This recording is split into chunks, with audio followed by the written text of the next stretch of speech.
Magandang araw, ako po si Mark Lester Lirag. Ito po ang aking daily devotion. Contentment, be content with life. Tinalakay po ni Pastor Russell Ocampo sa 365 Daily Devotion. Ang Bible verse po ngayong araw ay galing sa Hebrews chapter 13 verse 5. Sabi po dito ay, keep your lives free from the love of money and be content with what you have, because God has said, never will I leave you, never will I forsake you. Sabi po sa Bible verse ito, gawin po natin malaya ang ating buhay pagdating sa paghahangad ng pera, at maging kontento po tayo sa kung ano pong meron tayo ngayon. Dahil ang sabi po ng Diyos ay hindi niya po tayo kailanman ay at iiwan. Ang unang paturuan ngayong araw ay contentment is being truly free.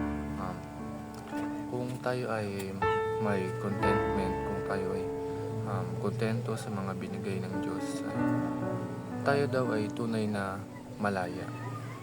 Kasi ang mga bagay tulad ng pera, alahas, or mga mamahaling bag o relo, ito ay pwede tayong alipinin dahil parang yung buhay natin ay umiikot sa mga bagay dito, at iniisip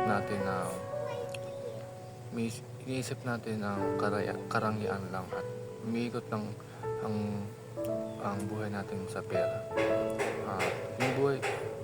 Yung buhay natin ay umiikot lang sa mga bagay na pwede natin ipagmalaki sa kapwa.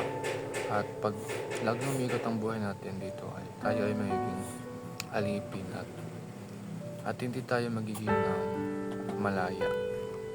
Ang second teaching is contentment is enjoying what you have.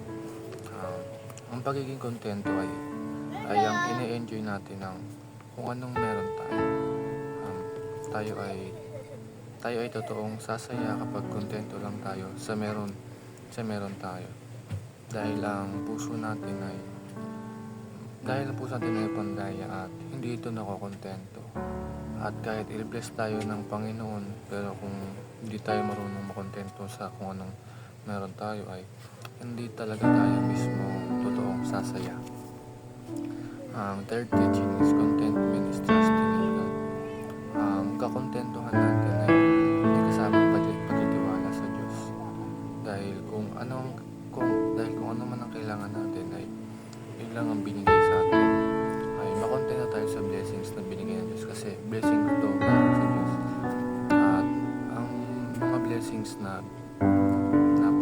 tayo ay hindi natin kayang i-handle, ay ito ay pwedeng makasama sa buhay natin.